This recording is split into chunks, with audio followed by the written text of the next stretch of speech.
সামনে কঠিন এবং গুরুত্বপূর্ণ সময় অপেক্ষা করছে, তা হেসে খেলে পার করলে দেশ ও জনগণের বড় ক্ষতি হয়ে যাবে, এমনটা উল্লেখ করে প্রধানমন্ত্রী তারেক রহমান বলেছেন, শহীদ জিয়ার মতোই দেশ পরিচালনার চেষ্টা করছে বর্তমান সরকার। তিনি বলেন, বর্তমান সরকারকে জনগণের দৃষ্টিতে সফল হতে হবে।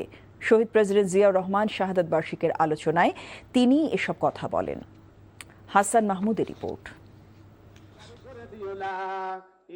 বিএনপির আয়োজনে আলোচনার শিরোনাম বীর উত্তম শহীদ প্রেসিডেন্ট জিয়াউর রহমান। রাজধানীর খামারবাড়ির কৃষিবিদ ইনস্টিটিউশনে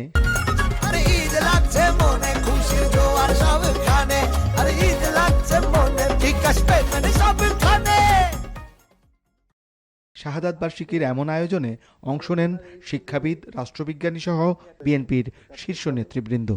যখন দিশেহারা বাবা এবং দলের প্রতিষ্ঠাতা দুই আঙ্গিকেই শহীদ প্রেসিডেন্ট জিয়াউর রহমানের নানান প্রসঙ্গ তুলে ধরেন তারেক রহমান। বর্তমান সমাজে পারিবারিক সামাজিক শিক্ষার অভাবের উল্লেখ করে প্রধানমন্ত্রী বলেন, শহীদ জিয়ার আদর্শকে অনুসরণ করেই দেশ পরিচালনা এবং হারানো মূল্যবোধ ফেরাতে চায় সরকার।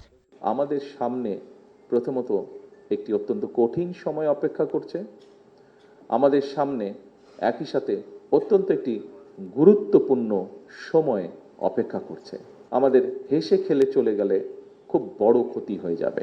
ক্ষতিটি হবে দেশের, ক্ষতিটি হবে আপনার ভবিষ্যৎ প্রজন্মের। সরকার প্রধান বলেন, একটি বিধ্বস্ত অবস্থায় দেশ পরিচালনার দায়িত্ব পেয়েছে বিএনপি, তাই সরকারের কাছে মানুষের প্রত্যাশা অনেক, যা পূরণ করতে হবে। ঢিল কোন গাছে মারে মানুষ? আম গাছে মারে, লিচু গাছে মারে, জাম গাছে মারে, যে গাছে ফল আছে, অর্থাৎ যে দিতে পারে। বাংলাদেশের মানুষের প্রত্যাশাও বাংলাদেশ জাতীয়তাবাদী দলের কাছে। বিএনপি চেয়ারম্যান বলেন, জনরায় দেওয়ার পর বিএনপির ইশতেহারই এখন দেশবাসীর ইশতেহার।